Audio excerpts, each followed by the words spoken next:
Στο σχολείο μας κορόιδευαν τα παιδιά. Κανείς δεν μας ρωτούσε τι έχουμε. Και εμένα μέσα μου φόλιαζε το μίσος. Γιατί, τι κάναμε? Δεν έχουμε φαγητό, ρούχα, παπούτσια, ούτε ένα μολύβι. Είναι τα λόγια του Δημήτρη, ενός παιδιού από πολύ φτωχή και προβληματική οικογένεια που είδε κάποτε το σκληρό πρόσωπο της ζωής και προσπάθησε να αντιδράσει. Ο Δημήτρης τελείωσε ένα δημοτικό σχολείο του Μοσχάτου.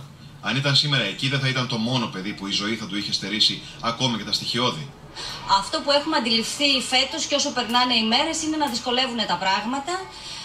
Η κρίση να πλαταίνει και να πιάνει όλο και περισσότερες οικογένειες. Σε κάθε φιλανθρωπική προσπάθεια για τις οικογένειες αυτών των παιδιών, βασικός γνώμονας είναι να μην στοχοποιούνται τα παιδιά. Μαζέψαμε τρόφιμα για να μπορέσουμε να τα διαθέσουμε σε οικογένειες είτε του σχολείου μας είτε της ευρύτερης περιοχής που το είχαν ανάγκη.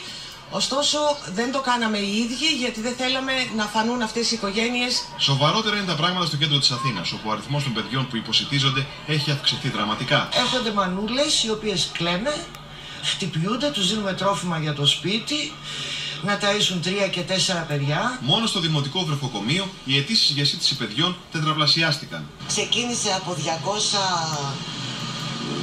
280 περίπου παιδιά πέρυσι.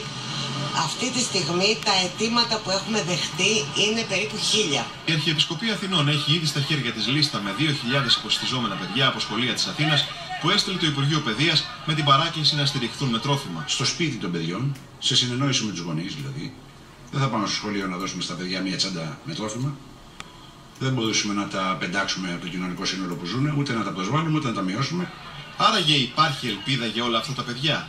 Τι απέγινε ο μικρός Δημήτρης που βρήκε βοήθεια στο φιλανθρωπικό σωματείο «Η Αγάπη υπάρχει στο Μοσχάτο»? Ο Δημήτρης σήμερα βρίσκεται στο Πολυτεχνείο, μας έχει δώσει πολλές χαρές. Είπε ότι δικαιώθηκα στη ζωή, πέρασα στο Πολυτεχνείο, είμαι ένας χρήσιμος πολίτης, έφυγε από την καρδιά μου το μίσος που είχε φωλιάσει για